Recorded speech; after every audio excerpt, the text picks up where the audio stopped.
have you all here, in particular our guest, Professor Sylvia Fishman and her husband. And before I introduce a person who doesn't need at the JCPA really any introduction, I would like to mention our upcoming lecture of Dr. Alberto Nisman. Alberto Nisman is the Attorney General of Argentina, who is pursuing the AMIA case, which is probably the largest post-Holocaust attack on Jewry in any place in the world, in which in 1994, 85 people were killed in the building of the Jewish community and 151 wounded.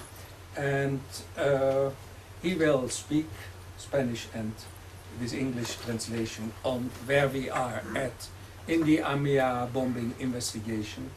And as you may know, he has brought a case against the former president of Iran, Rafsanjani. Well, today's subject speaks about a future which may be that really Jewish leadership will be primarily female. Those of you who have read the JTA in the last few days have certainly seen there that at the latest Reform Convention there was a male minion, not out of tradition but out of defense. So these are new developments. When I spoke at the time to Rabbi Lam, he said to me, look, we see a blossoming of our female students much more than of the male students, so apparently it's non-denominational. The subject of Professor Sylvia Fishman's lecture will be the new gender imbalance among America's Jews, research and policy implications. Now, those of you who are veterans certainly remember her very, very interesting lecture on the transformations in the composition of American Jewish households. For those who have not read it at the time, there is here a number of copies of that very, very interesting essay, and you can take that after the lecture if you wish. Sylvia.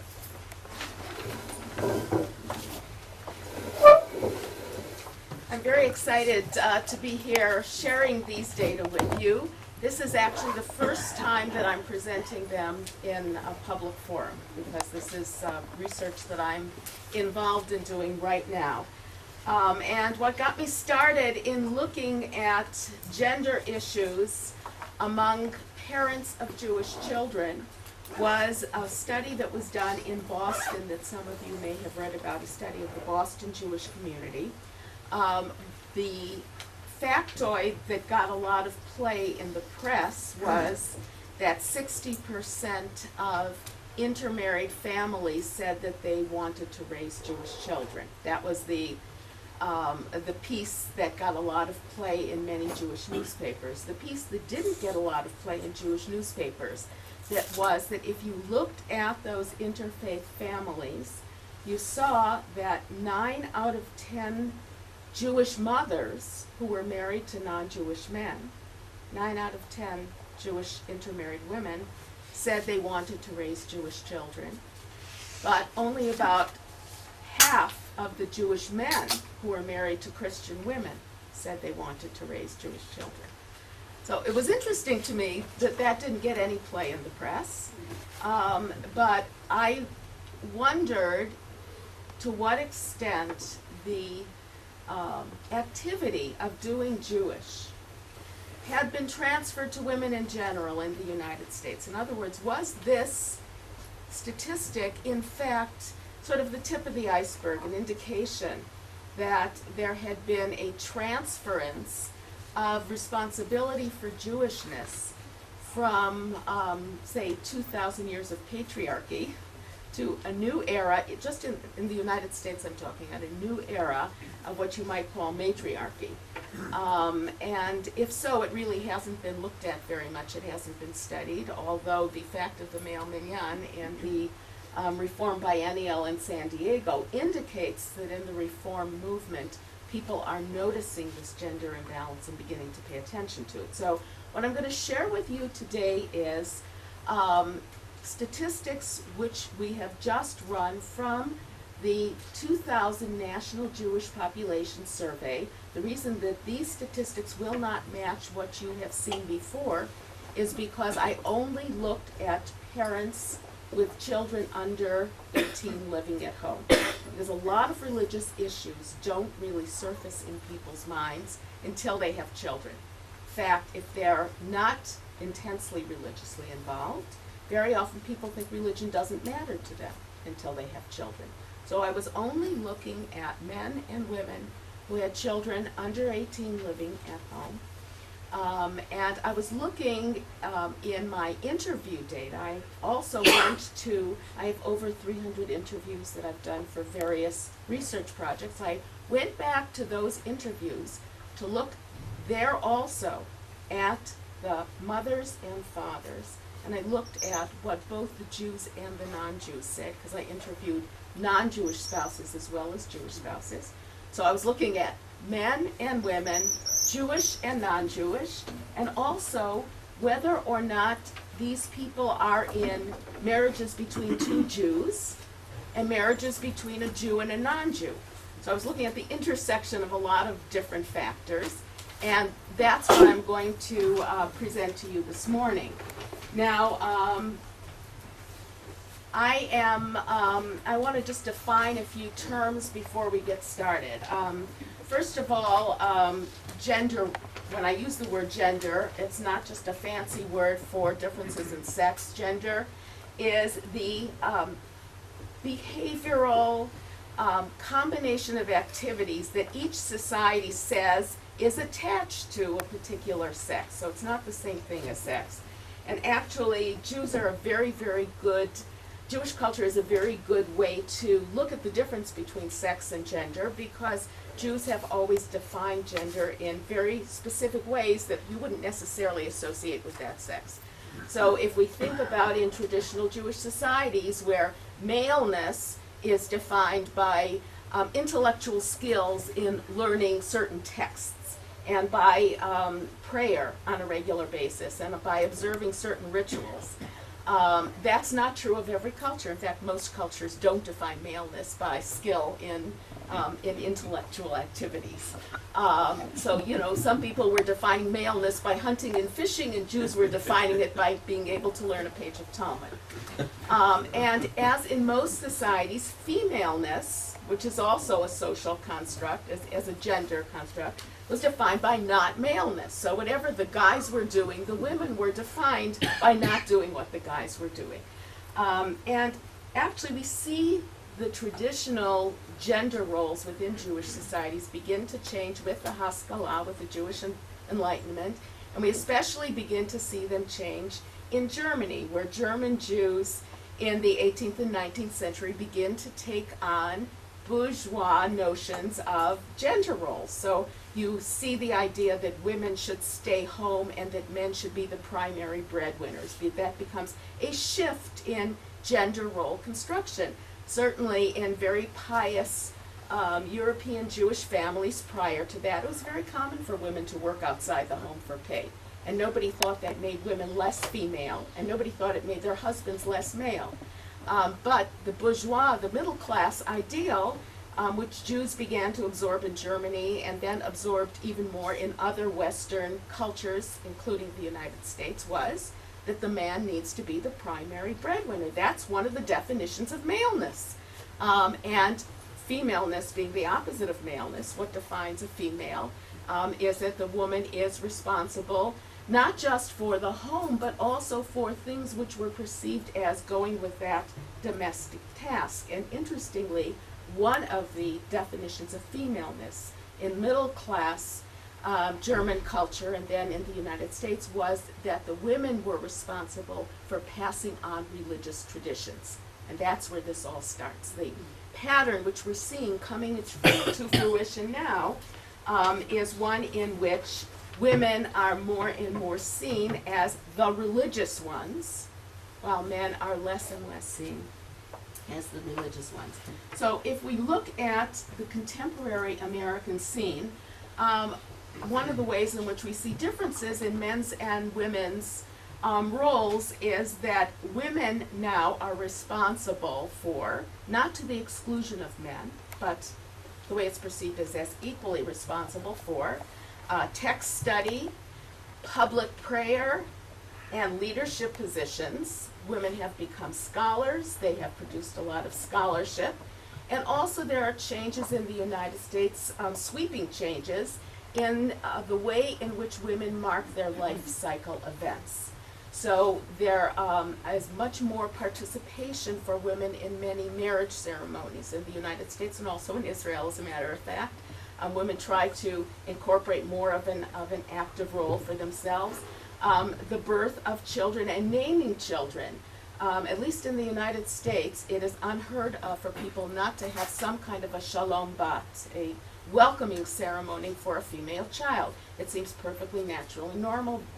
Very often, these ceremonies incorporate the Seder Zevet Habat, which was always part of Sephardi culture. So it's very interesting that that is something which the Sephardim knew that you should do, but now Jews from Ashkenazi backgrounds have absorbed also. But you have to just remember 30, 40 years ago, it was not very common to do that. Bar and bat mitzvah. Bat mitzvah has made an enormous change in the United States. First of all, it's ubiquitous. Even in ultra-Orthodox settings in the United States, a person has to do something for bat mitzvah. It's now unheard of not to do something for bat mitzvah. Now, what you do depends on the wing of Judaism that you're involved in.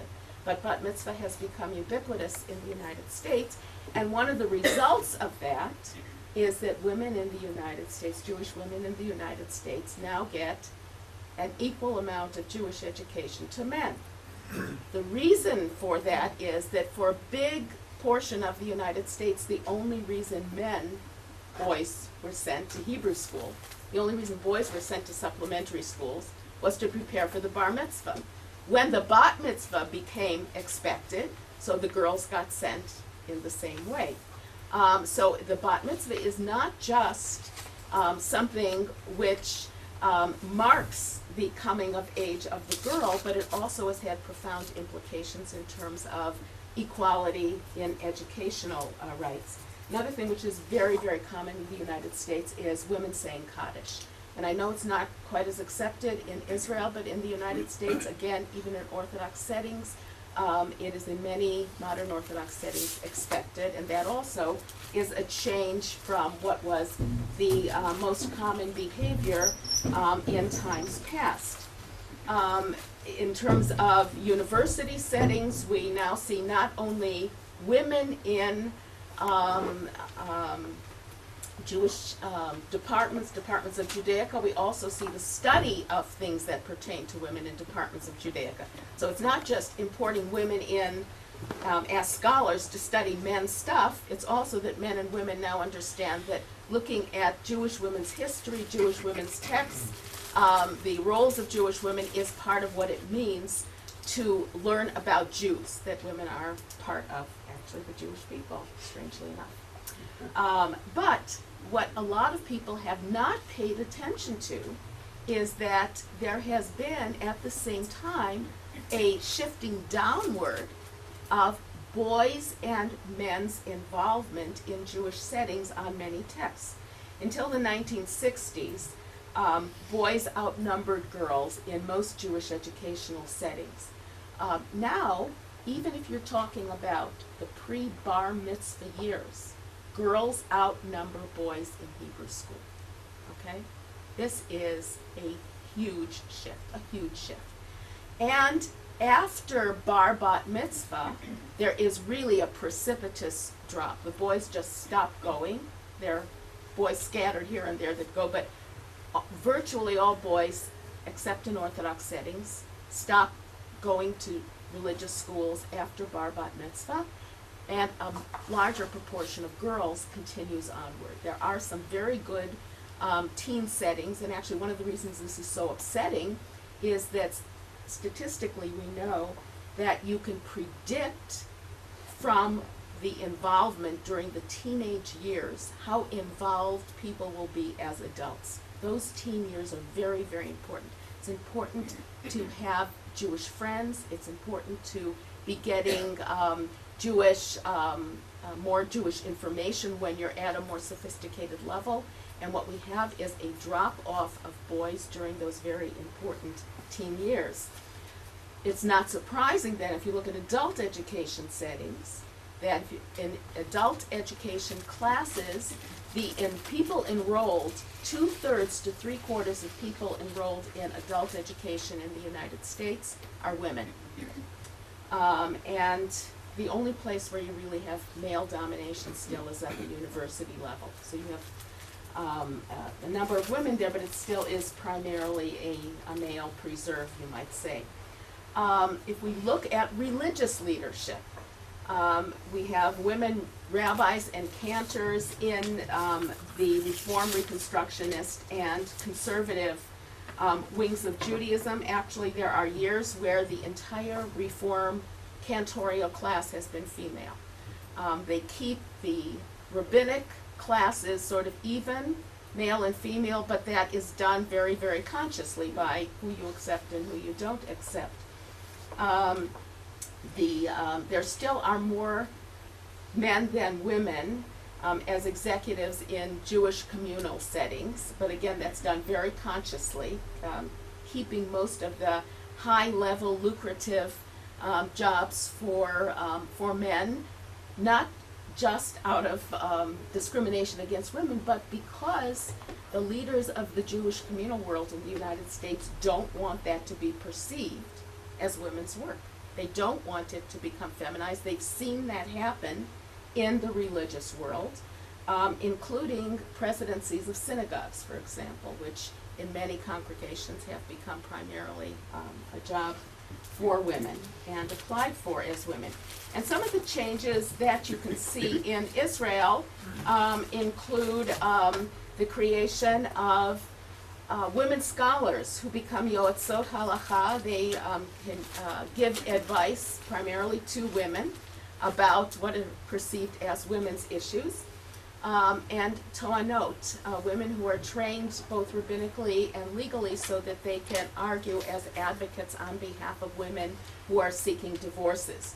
So even though I keep saying the United States, it's because I think that in other countries these shifts have not been as sweeping, but you still see changes in other countries, including Israel. And you see the impact of feminism in other countries, although it's not always called feminism. I would say actually the people who have created programs for yoetzot halacha and toanot have been very careful to avoid using the F word, feminism, and that is one of the reasons that they have been able to accomplish what they have in terms of incorporating women. Now, one of the testimonies we have to how important gender roles are symbolically is actually fundamentalism. In a strange way, I want to mention that right now. In many religious groups, not just Judaism, but in other religious groups as well, very often the more liberal things get out there, the more rigid and even reactionary fundamentalist groups become in the way they treat their women. And that's because they use the treatment of women symbolically as a way of showing how not modern they are. If the women are treated in ways which are not modern, even less modern than they were yesterday, it allows the men much more freedom in incorporating modernity into their own lives. So that if you look in the Haredi world where restrictions on women have actually become more extreme in certain ways than they used to be, this is actually has a very, very important symbolic purpose. And it also is a very good illustration of how much gender roles are a social construction. So that, for example, if you're looking at requirements for a shidduch in certain Haredi circles for an arranged marriage, one of the questions which is now asked is, does the wife sing Shabbat Zmirot at the Shabbat table? This is the wife sing with her family at the Shabbat table. And in certain circles, these women, that girl, the young woman who lives in that household would not be acceptable if her mother sings at the Shabbat table. Now, this was not true 40 years ago. So this is just one little example of how gender roles are used symbolically, and here it's a symbol of rejecting modernity. And this is in certain ways a backlash to the phenomenon that I'm describing. In other words, liberal Judaism has become feminized. Women dominate in many liberal religious circles. And so the more right-wing traditional circles demonstrate their rejection of this whole idea of feminization by making it even more strongly a male preserve than it used to be. But it's interesting that the one thing that has escaped this reactionary impulse is women studying. That has been stamped kosher, and that it's now, even in Haredi circles, girls get quite a good Jewish education. Not the same education that boys get, but still a much better Jewish education than lots of liberal American Jews have.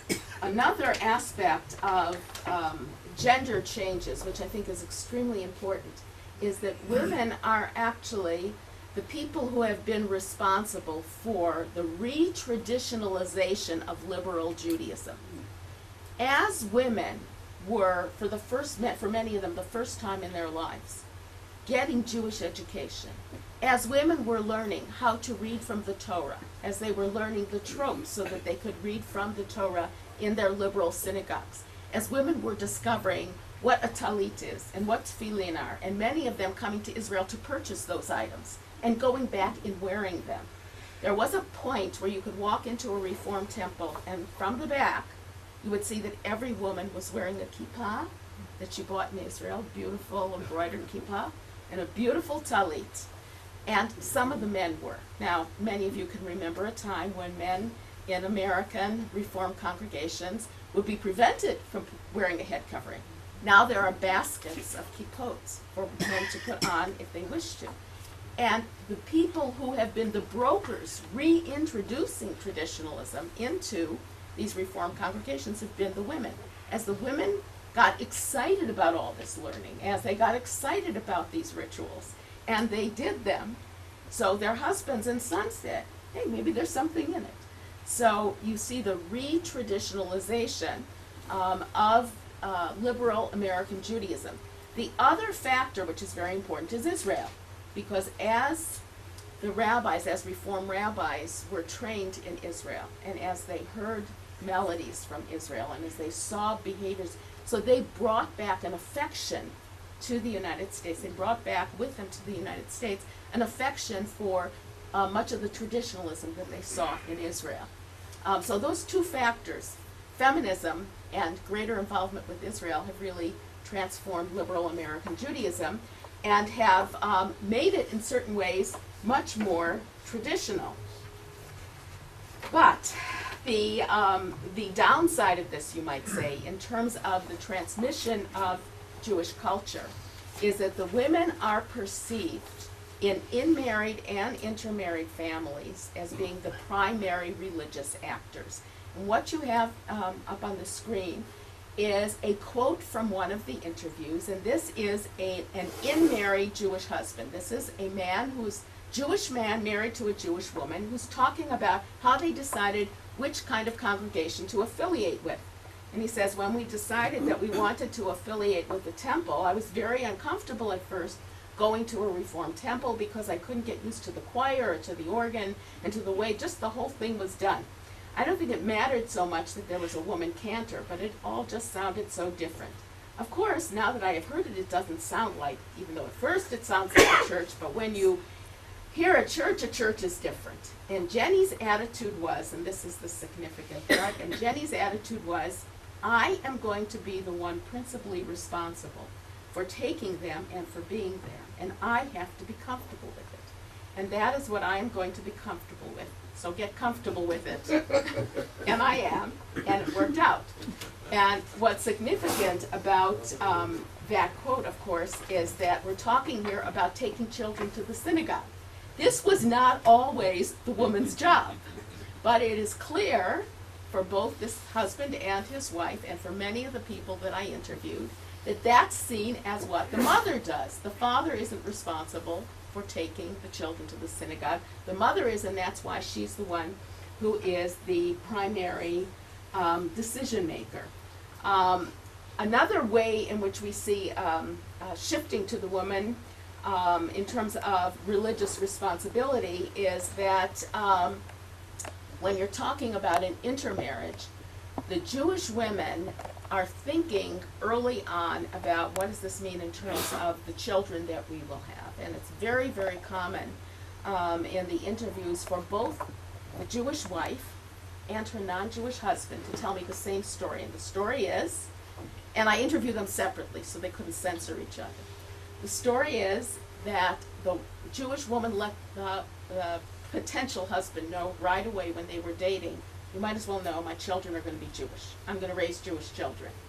And men didn't do that, as we'll see in a moment. So here is excerpts from 2 of the interviews where the woman says, then I said, look, if we're going to think about marriage, we need to take some steps. I need to see religion. You've got to pick one. If you're called to the Torah, you're called to the Torah as a Jew, not a Jew in something else. And actually, the initial research that I did on intermarriage and religion, I called Jewish and something else, and that's a quote from this woman. And the husband tells the same story. When we got serious, we started to discuss religion. She said the kids had to be Jewish. She felt so strongly, I knew I had to compromise because that was the way it was going to be. And that is typical of the interviews that I did with Jewish women who were married to non-Jewish men.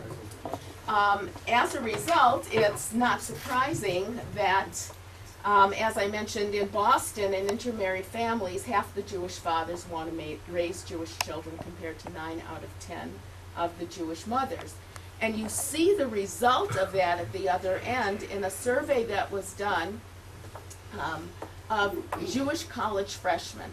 And what that's across the United States, and what that survey found was that of children of freshmen who said they were Jewish, okay, in the United States, there's no religion question on the census. So this is kids that when they registered in college and they filled out a form, and it's optional to put down religion, they put down Jewish. 15% of those who had a Jewish father but a non-Jewish mother said that they were Jewish, and 40% of those who had a Jewish mother but not a Jewish father said they were Jewish. So you see the result of Jewish mothers versus Jewish fathers in that statistic. One of the things I found when I went back to my interviews is that both the Christian women and the Jewish women liked religion better than the fathers did. Jewish men and non-Jewish men, both of them, were more likely to say that they were ambivalent about organized religion. They weren't that crazy about organized religion. If they could have a household without any attachment to organized religion, just a secular household, they would have been fine with that. Both the Christian mothers and the Jewish mothers said they thought it was a good idea to have some religion for the children, that it was healthier to raise children with some religion.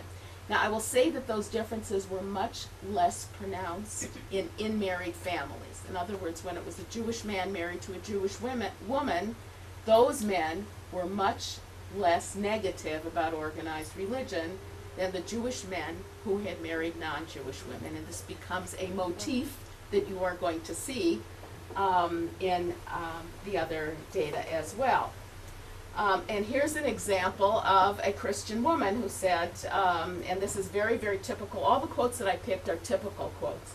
I wanted our children raised with some kind of religious background. My husband didn't really care whether or not they were raised with religion, but he said, if there is going to be a religion, they've got to be Jewish, because I would feel weird having a Christian child. Now, this was the way it was. Jewish women thought, I want a Jewish child.